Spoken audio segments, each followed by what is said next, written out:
everyone. Welcome to the Quantum Bridge. We have Charlotte back with us today. Welcome to the show, Charlotte. Thank you for having me on again. That's all right. I believe it's the third time.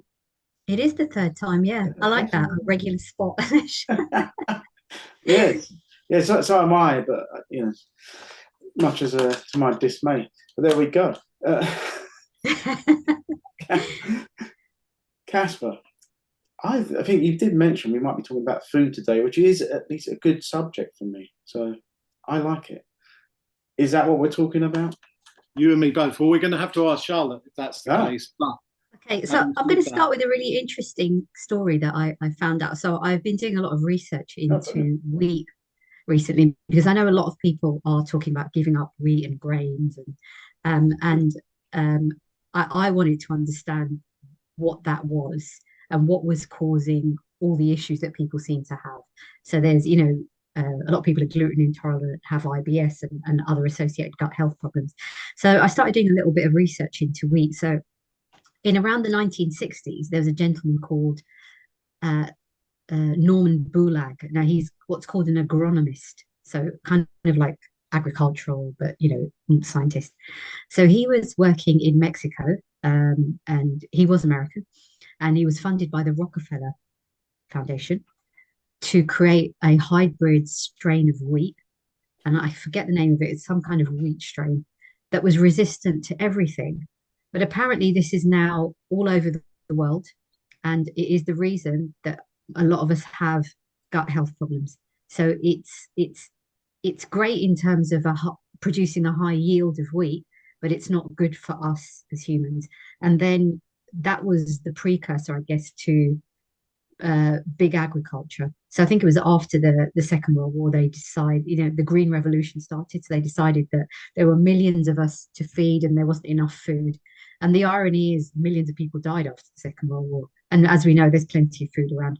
So this hybrid strain of wheat was then sold all over the world and is pretty much, like I said, the reason that we have a lot of gut health problems. So just it's poor quality wheat. And then when they kind of harvest it, the really, really poor quality stuff out of what is already not great quality wheat is used to make alcohol, so beer and stuff. So that, when you think about wheat and what it does, and the fact that the type of wheat we're eating, um, it's got chemicals in it, it's got additives in it, and it causes insulin spikes and leads to gut health problems. So, and the other thing that happens to wheat is they before they harvest, they spray it with glyphosate to make it rise a little bit higher, so it's all kind of even, which is carcinogenic. And then in the process of making bread, and this is big agriculture, so this is the kind of mass-produced bread, they add 27 enzymes to it, and then they don't prove it properly. So proving a loaf of bread should take about 16 hours, do it overnight, and they don't do that properly. So we're all pretty much eating really good, poor quality wheat.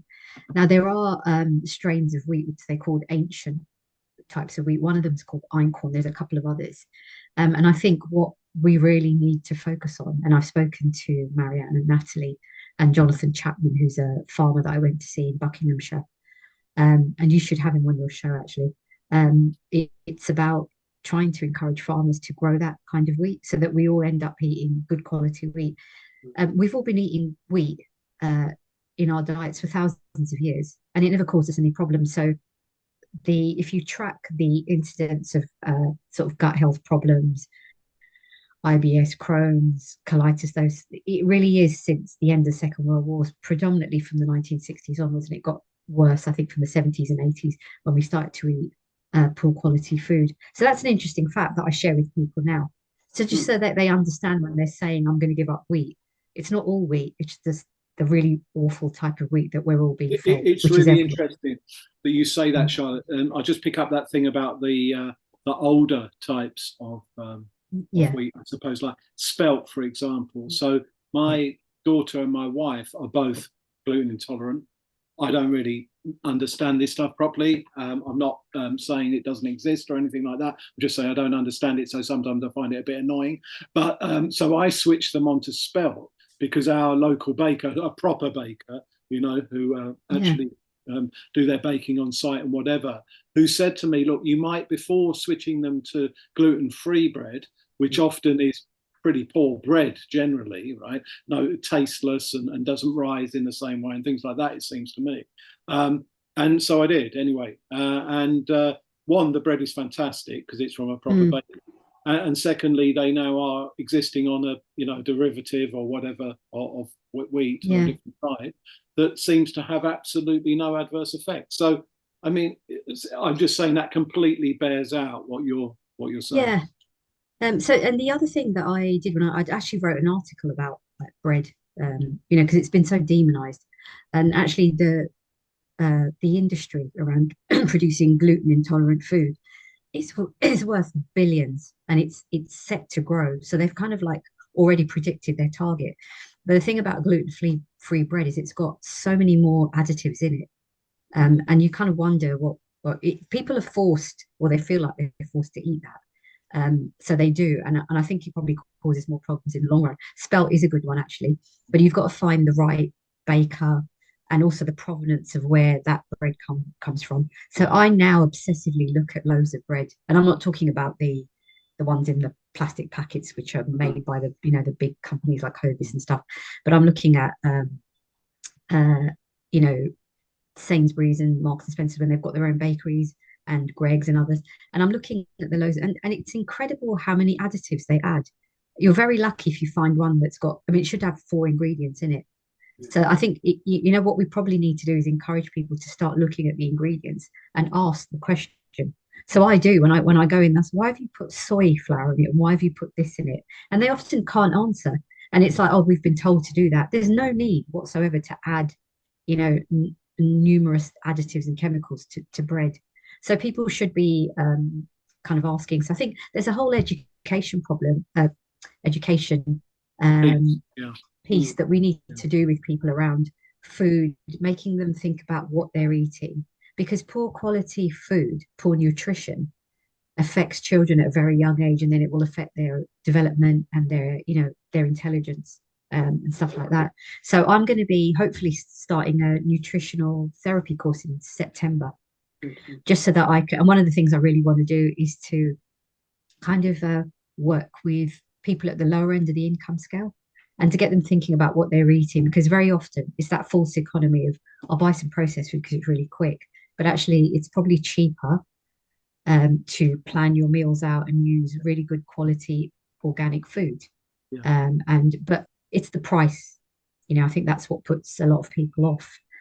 And I think the education piece is around how much are you spending on all this other stuff when you just focused on the things that are really nutritious.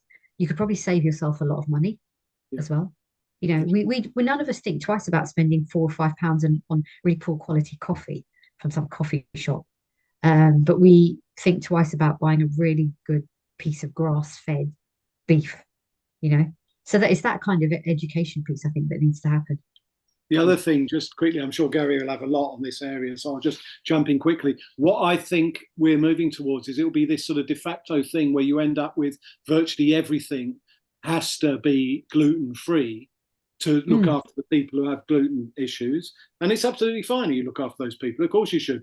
But what happens is you just get all of these things coming out where in the end, and what that means is whatever you're eating does have those things taken out or the new things put in that aren't as good, and therefore suddenly everybody's diet suffers from that.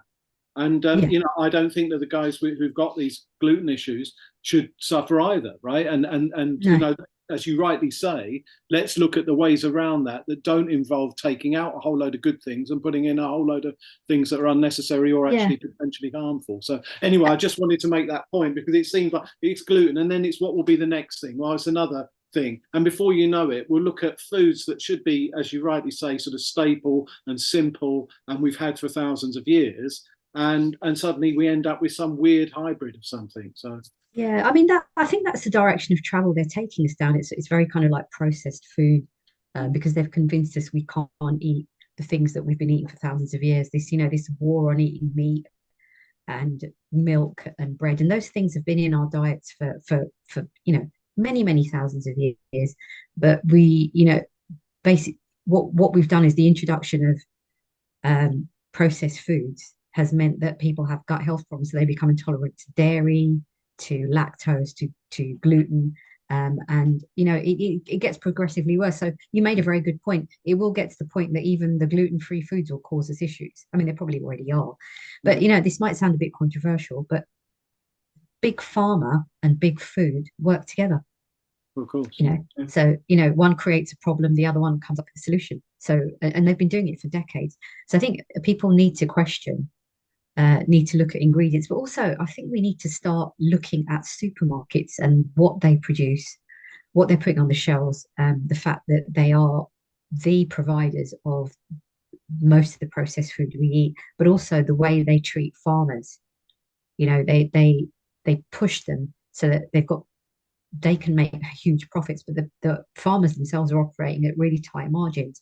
And one of the great things that Natalie and Marianne are doing is finding those farmers who are willing to sell directly to people. So I'm going to try and help them actually, get a group together and then build up their hubs. But I think the direction of travel is, let's find the farmers who are growing.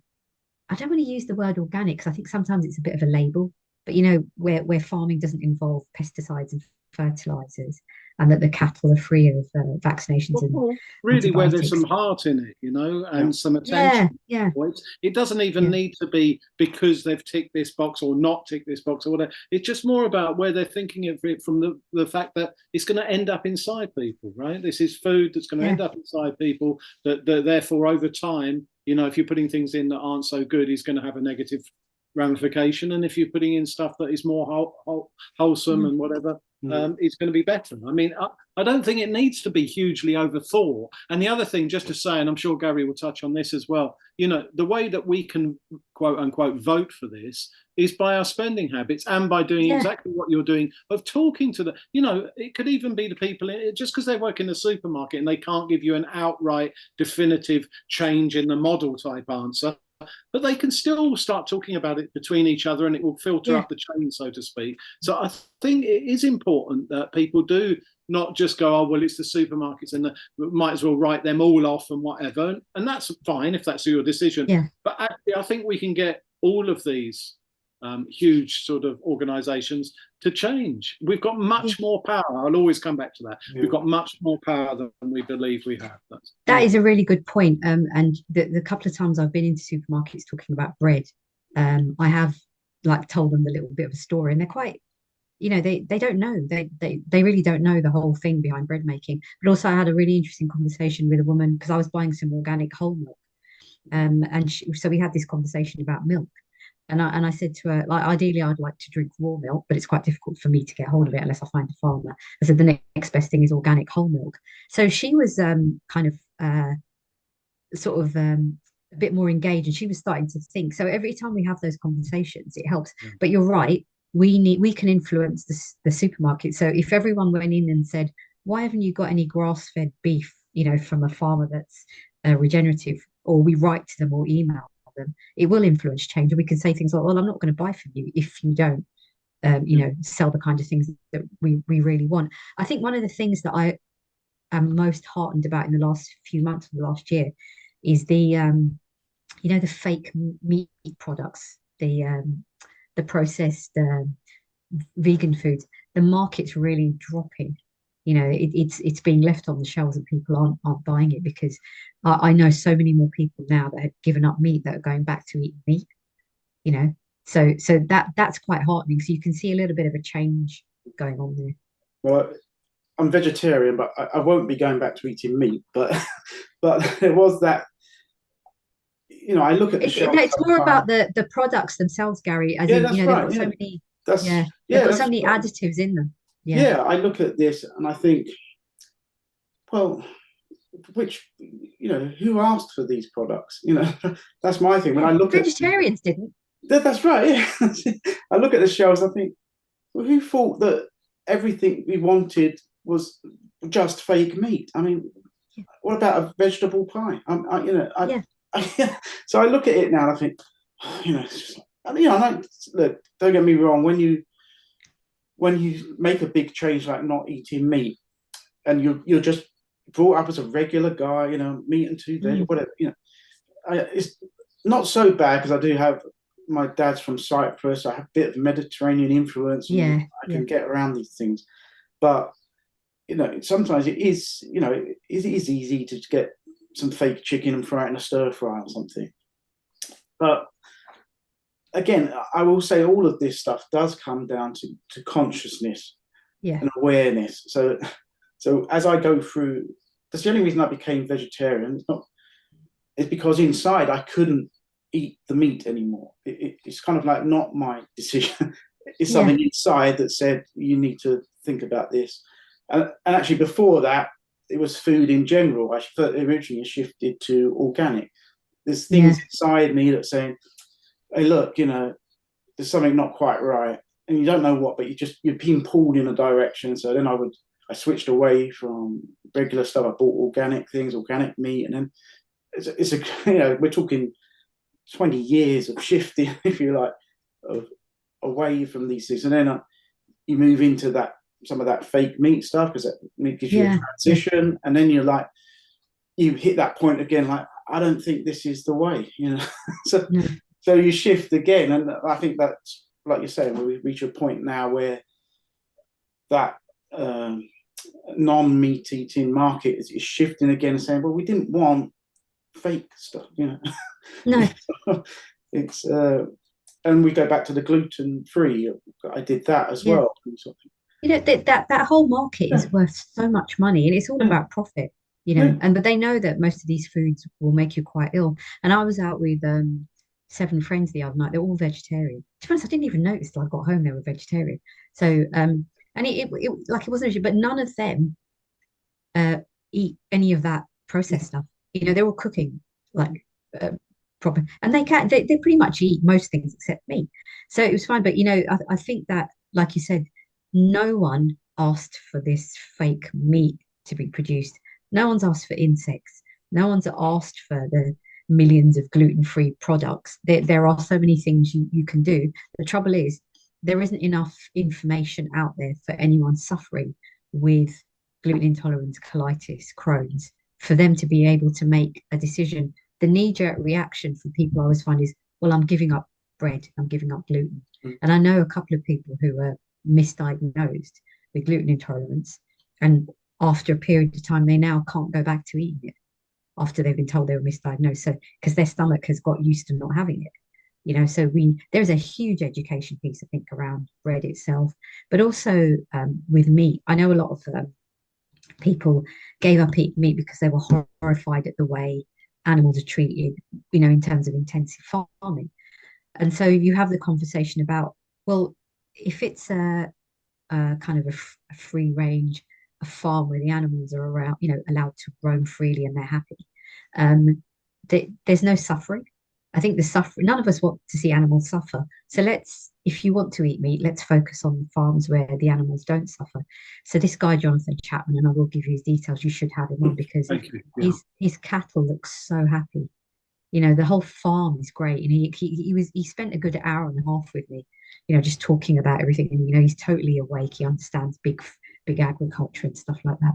So I think the other thing we need to do is start to get people interested in investing in farming, being aware of the good farmers, the small farmers, because they're being put out of business. They're being bought up. You know what's going on. The Netherlands and so many other countries I mean, where it is an important point you make because I'm not someone, like I said, that not eating meat is a very personal thing for me. I don't go yeah, around preaching or telling other people what to do.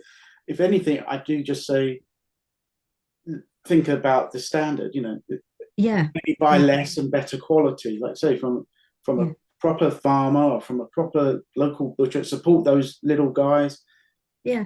make sure, you know where it's coming from because again, it's like they do pump it full of stuff.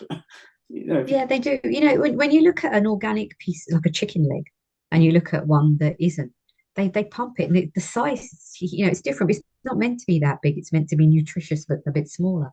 So it's getting people to understand that. But you're right. You make an important point. Shop less, spend less overall, but buy really good quality food.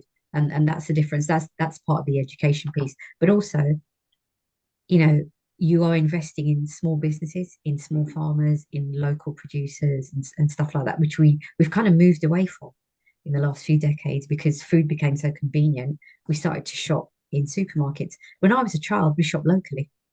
Yeah, We went to markets. Yeah. Do you remember? It was great. You went to that big market and you bought all your fruit, veg, and your meat and stuff. Well, And I actually, think we that, had a very diverse high street as well, a yeah, tiny yeah, we high did. street, but where I was. But literally, you went from, so we'll go and we'll get our fruit and veg, and we'll go and get to the fishmonger, and we'll go to the butchers, and we'll go, because Yeah, that's what comprised in the UK at least. And I'm sure it did even in the States and other countries some time back. I'm sure that these were the standard models that you went yeah, into what they might call, I suppose, mum and pop stores and so on. And you yeah, could buy all these various things. And exactly this coincides with the power of advertising, really. yeah, It's all, as you've rightly pointed out. So you've got this machine, and this machine has many different tentacles, and some of it is media, and some of it is agriculture in the way that they view that. And it's not even the thing about just about we give you inferior food and therefore you get ill more and therefore you need more of our other product. It's actually that the pharmaceuticals have made their way into the food.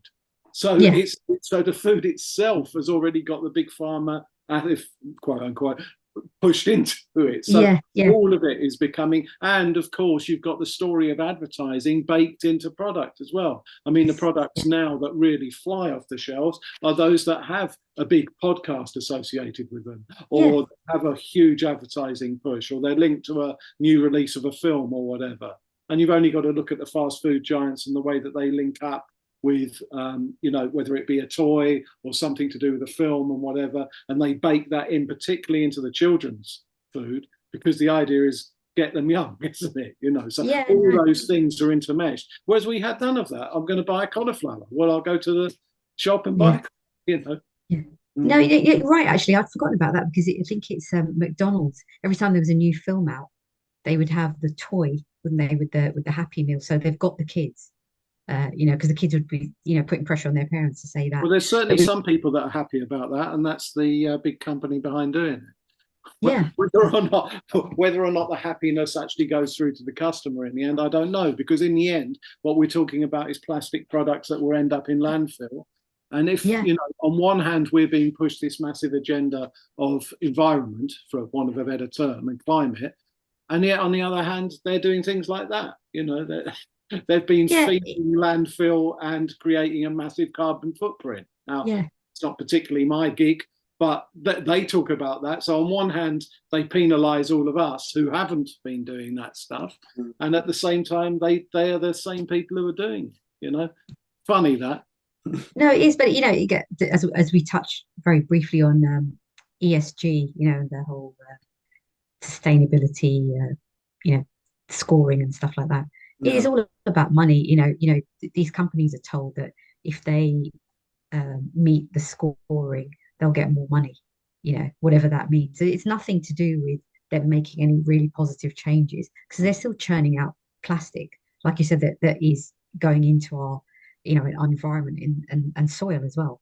Yeah, So yeah. yeah, it's all lip service, but yeah, I think when you think about the big companies behind the big branding of food, you've got Mars, Kellogg's, Unilever and stuff like that. These companies are huge. They're conglomerates, right? So there's a lot of pressure that goes uh, into the food production. So it's high profit, low quality, lots of sugar. I mean, sugar's really addictive, isn't it? Probably, and so they know what they're doing because they're going to There was a massive sugar lobby, wasn't there, that yeah, demonized fats when actually fats often, particularly if they're sort yeah, of more naturally occurring fats, could be argued to be, one, they're necessary to some degree anyway, and secondly, actually, maybe they're just generally healthy to have in your diets. But that got demonized because it was sort of, look over here, ooh, aren't fats bad, yeah, or is zero fat? And all that was actually happening is they were pumping things full of either sugar of or sugar, sugar. yeah, Mm. yeah. I remember that, when you were starting to think that you might be eating too much fat. I never actually gave up that much, but and you looked at the fat-free foods, which is full of additives and That sugar. was the thing, wasn't it? They took out the fat Yeah, and sugary. It's like low fat, yes, yeah. It's like, yeah, but what have you replaced it with? It still tastes all right.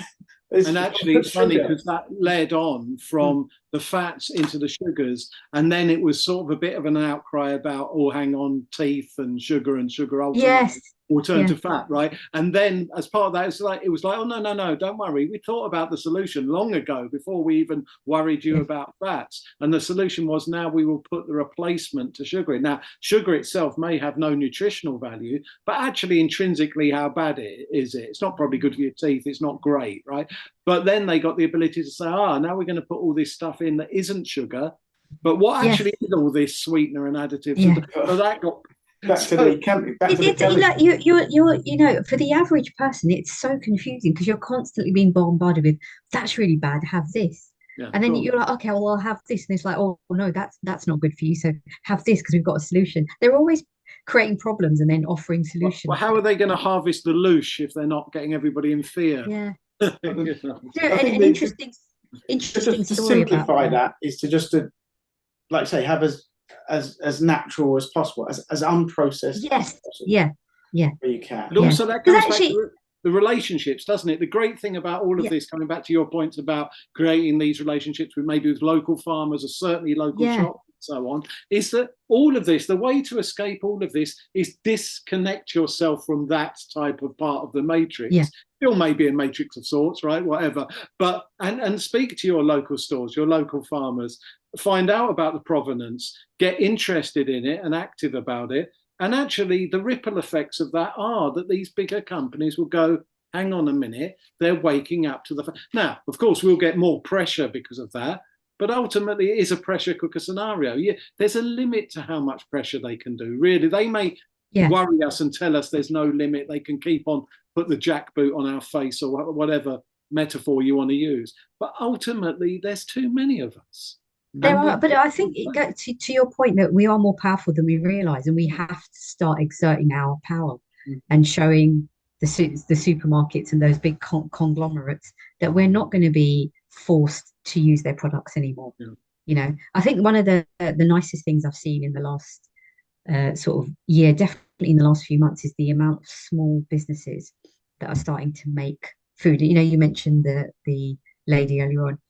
Making organic products, and you know, loads of people are like, well, I can make this, and I've come across a few people, and it's also skincare, household products, skincare, and food. You know, whether it's honey or some kind of pickle or something. And I'm saying to people, sell it. You know, because you let people want that stuff, and if you can sell it locally, even better, because there's no charge or overheads and stuff like that. So I think we're going to see the growth of small businesses in local communities, and that is fantastic. Imagine getting everything you need, like you said, just locally. And it cuts down all that transportation. I don't know if you, because we try and lead the show on a good point, like we are here. You know, even in that corporate world, I don't know if you've heard about. You'll see on some products now they have what's called B Corp. It's like a B corporation. I suppose it's like a header to show that this corporation, you know, these people that are producing these products adhere to certain ethical standards of the way they run their business. So that is, I see things changing in that way. So there's I think there'll be a whole kind of other directory index of businesses that we will use because they are treating the environment well, they're treating animals well, they're treating their employees well, they're not producing tons of plastic and you know, whatever and stuff. So that I think is quite exciting. There's so many amidst all this, everything that's going on, there's so many positive things going on. You know, the number of people that are starting to think about what they're eating, what they're putting on their food, what they're putting on their skin, what they're cleaning their houses with. You know, I know someone who's making her own washing powder and fabric conditioner, stuff like that, and she's like making pickles, and she goes out picking dandelions and making tea and stuff like that. So that sort of stuff's great because there's so much that nature's given us that we can use. So it is very positive, I think.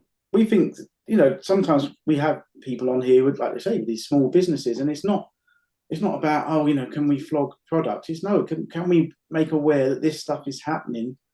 There are, you know, and can we support these small producers who are on the the same wavelength, if you like, and actually spend the money, which is just energy that we have, within the community, rather than keep supporting these other agendas and things. So we try and bring guys on and create awareness, and hopefully to also inspire other people, like you say, are thinking, well, I can do that, like you say. Because when you tell people about things that Natalie and Marianne are doing, that you can get this is really exciting. So if you need a few people who are really good at organizing to be the people that will get the food from the farm, because not everyone wants to do that. But if you know within your community you can get 20 of you together, it also creates that community spirit. So we're all going to go to Thingy's house and we're going to pick up the food and we're going to talk and we're going to meet and you get to know people. So, we're supporting small businesses getting healthy, but building community, the connections that we lost over the last, God knows how many decades, or definitely the last few years. Yeah. Those Food for Change guys are really inspirational. And I think that actually what we'll see out of this is you get this sort of movement, whether you sort of see it immediately or not, of decentralization. So it will come back to the decentralization of finance, the decentralization of the food side of things, of health, understanding our own health and looking more into ways of actually looking after ourselves. Because many of us don't want to engage with those structures that have been handed to us. It's just a great, it's sort of self-perpetuating model ultimately, that the moment you start to shift and think about and feel yourself into any of these other more alternative areas, suddenly you find that, you gravitate towards slightly different people, you start to have conversations about all these other aspects. It all seems to just flow from, you don't have to say, oh, I'm going to take on the world tomorrow. You don't need to do. It's only a very, a microscopic shift has a real huge and magnified effect in your life, but also the ripple effect for everybody else. It's a great thing, actually. That's a beautiful thing. No, I mean, you can see that, over the last few years, the people that I'm now talking to on a regular, like even you guys, I never would have imagined that I would be amongst the people I'm with now who are inspirational. Everyone's trying to do something very, very positive. But it's like you said, when you start to think in a more positive way and look for solutions, you find the people that have those solutions and you can help them and they can help you. So I think it's very exciting. Yeah, brilliant.